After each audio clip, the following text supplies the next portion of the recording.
네, 안녕하세요. 댕기왕자입니다. 이번 시간에는 전체적인 시장에 대한 흐름 그리고 이제 하반기 저 개인적으로는 어떤 투자 전략을 짜고 있는지 그에 대한 설명을 한번 드려보도록 하겠습니다. 하반기 가치주 추가 상승의 조건 주주 환원 정책과 정상화에 있다라는 신한 금융 투자 자료를 한번 읽어보도록 하겠습니다. 상반기 미국 증시 주도 스타일은 가치주에 있었다. 한국도 마찬가지였죠. 수급과 가격이 모두 이를 뒷받침하고 있다. 그래서 뭐 이렇게 나라가 올라오고 있고 그간 가치주를 견인한 동력은 금리와 인플레이션이었다라고 해석하고 있죠. 맞죠? 예, 인플레이션에 대한 우려감, 금리 상승에 대한 우려감이 성장주 내지는 가치주의 수급이 몰리는 현상을 초래하였다라고 해석할 수 있겠죠. 그럼 뭐 가치주라고 하고 있는데 사실은 뭐 경기에 민감한 뭐 경기 소비재라고 보시면 되겠습니다. 그래서 가치주가 4년 만 2017년 이후 4년 만에 유의미한 상승세를 보여왔다라고 나와 있습니다. 6월 들어 인플레이션 우려가 완화되면서 뜨겁던 가치주 랠리는 숨고르기 구간에 진입했다. 금리 상승이 정체된 구간에서 인플레이션 해지 자금이 추가 이탈할 수 있다.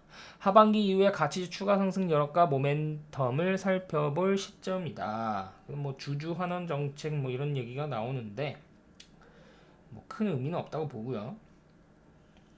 그래서 뭐 여기 신한금투에서는 가치주 카테고리 내에서 은행주에 주목하고 있다 뭐 이런 식으로 나와 있는데 저는 개인적으로 은행주에는 별로 관심이 없습니다. 여기 밑에 나온 것처럼 이익에 대한 기대감이 가장 낮은 업종이라고 나와 있죠. 이익에 대한 기대감이 없다면 저는 이익을 굉장히 중요하게 생각하는 사람인데 투자하는 이유가 없겠죠. 그리고 이제 은행 자체는 자체적인 성장 동력이 없기 때문에 뭐 정부 정책이나 금리 정책 뭐 이런 거에 따라서 주가가 오르락 내리락 합니다.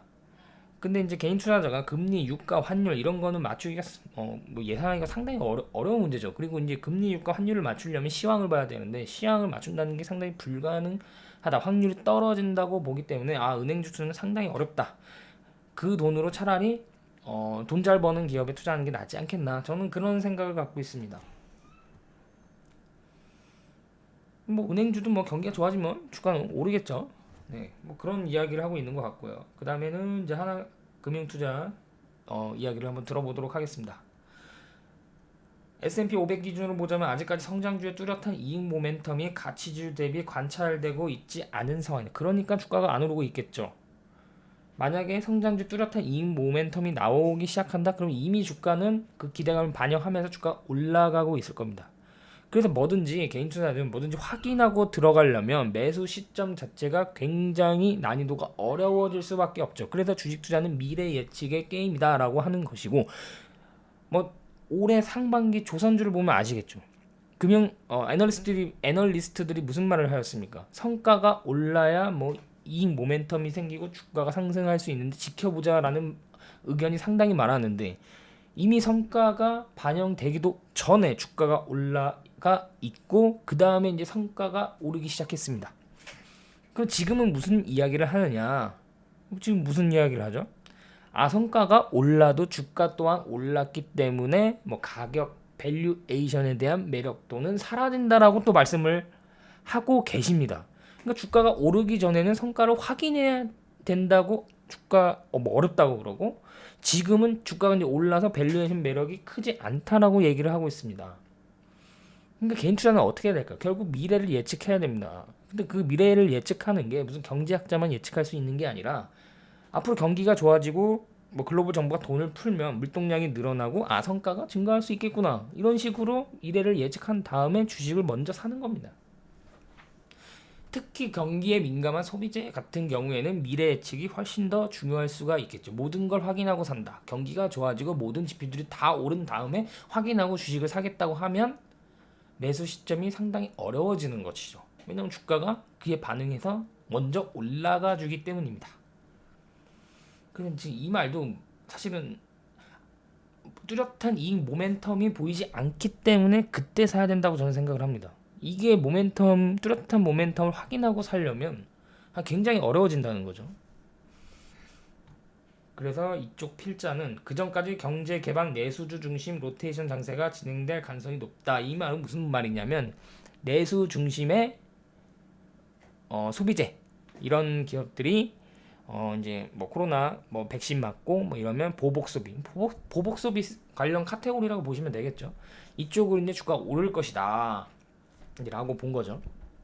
저 같은 경우에도 이쪽과 관련된 종목을 하나 포트폴리오에 편입을 하고 있었는데 와, 예, 최근에 보니까 주가 80% 이상 올랐네요. 그래서 와, 이게 역시 미리 사야 된다. 이런 걸 예측을 하고 이런 예상, 뭐 백신을 맞고 사람들이 보복 소비를 할 것이라는 거는 뭐 하버드를 나온 경제학자만 예측할 수 있는 건 아니잖아요. 예. 개인 투자자들도 충분히 예측할 수 있는 부분이기 때문에 이런 레포트가 나오기 전에 미리 이러한 미래를 예측을 하고 관련된 경쟁력 있는 기업의 주식을 먼저 사는 것이 중요하다. 예. 이게 핵심이라고 봅니다, 저는.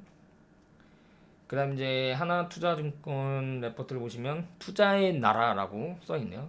그러니까 우리나라 기업들이 대부분 경기 민감 업종에 해당한 기업들이 많죠. 사실 뭐 삼성전자도 반도체 관련 기업들도 경기 민감주라고 보시면 되겠죠. 근데 이러한 기업들이 2018년, 2019년도에 상당한 투자를 많이 하였습니다.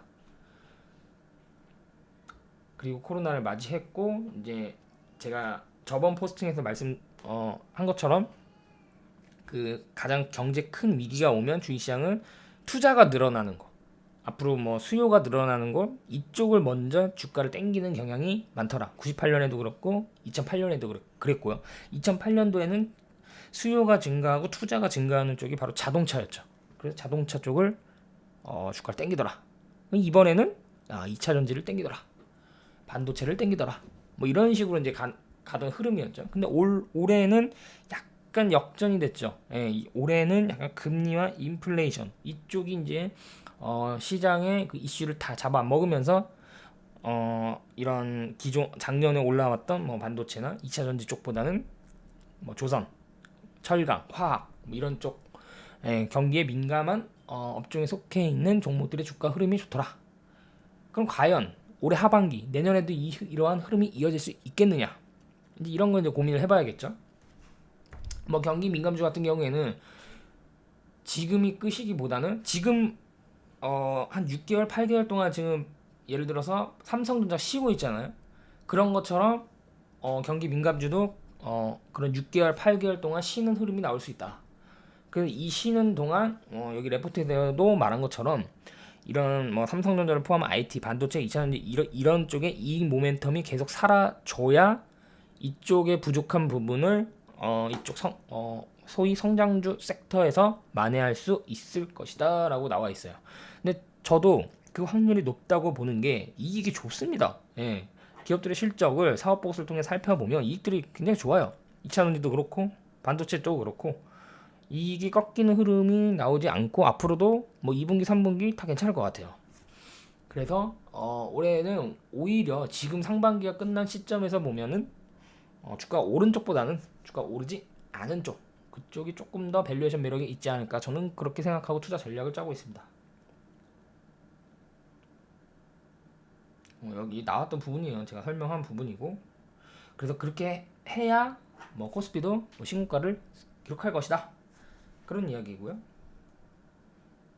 그래서 올해 못 오른 쪽이 무엇이 있을까요? 작년에 오르고 올해 못 오른 쪽 섹터로 보자면 뭐 반도체, 그리고 2차전지, 그리고 5G, 그리고 OLED 다 보시면 반드시 오는 미래에 필요한 섹터다. 이제 반도체는 이제 크게 보면 메모리 반도체와 비메모리 반도체로 나눌 수가 있는데 아무래도 성장률이 조금 더 높은 쪽은 비메모리 반도체 쪽이 아닐까 뭐 그런 생각이 들고요. 그래서 비메모리 반도체 관련한 기업들 중에서 실적 대비 밸류에이션이 매력적인 곳을 조금 더 공부할 필요가 있겠고요. 그리고 2차 전지 쪽은 저도 계속 포트폴리오 갖고 있습니다. 2차전지는 왜냐면 현존하는 산업 중에 가장 높은 성장률을 보이고 있기 때문에 비록 주가가 6개월에서 8개월 쉰다고 하더라도 이거를 만약에 매도를 한다면 다시 나중에 주가가 오르기 전에 매수하기가 어렵기 때문에 뭐 비록 올해 상반기에는 추가로 비중을 늘리지는 않았지만 올해 하반기부터는 추가로 비중을 늘려야겠다는 그런 생각이 많이 들고요. 그리고 이제 5G 같은 경우에는 이 5G도 반드시 뭐 해야 되는 미라잖아요. 예, 이거 안 하고 뭐 4차 산업혁명을 할 수 없는 상황인데, 뭐 작년 같은 경우에는 통신 3사의 투자가 지연되는 흐름도 있었고요. 과거처럼 한 번에 투자를 하기보다는 조금씩 조금씩 투자를 하겠다는 경향이 좀 있는 것 같아요. 이게 한 번에 투자를 해야 5G 장비 쪽은 실적이 한 번에 팍 증가하면서 주가도 이제 개인 투자들이 좋아하는 이게 튀는 맛이 있는데, 이제 통신 3사가 점진적으로 이제 투자를 한다고 하면 5G 주가도 점진적으로 천천히 오르는 그런 흐름을 보일 가능성이 또 높다. 그리고 이제 앞으로 이제 글로벌 통신 3사도 아니 통신 3사가 아니라 글로벌 통신사들도 5 투자에 대해서 약간은 공격적인지보다는 약간 방어적인 흐름을 많이 보여왔다. 그리고 코로나 때문에 이게 5G는 설비 투자가 오프라인으로 진행되어야 되는데 이게 코로나 때문에 지연된 측면도 있었다. 근데 이제 앞으로 하겠죠. 예, 그리고 이제 주가가 올해 못 올랐기 때문에 오히려 밸류에이션 측면에서는 매력적인 곳이 아닌가. OLED도 마찬가지고요. 그래서 지금은 이쪽은 별로 관심이 없죠. 관심이 없는 쪽을 조금 더 하반기에는 주식을 모아나가는 흐름으로 가는 게 맞지 않나, 저는 그런 생각을 하고 있습니다. 감사합니다.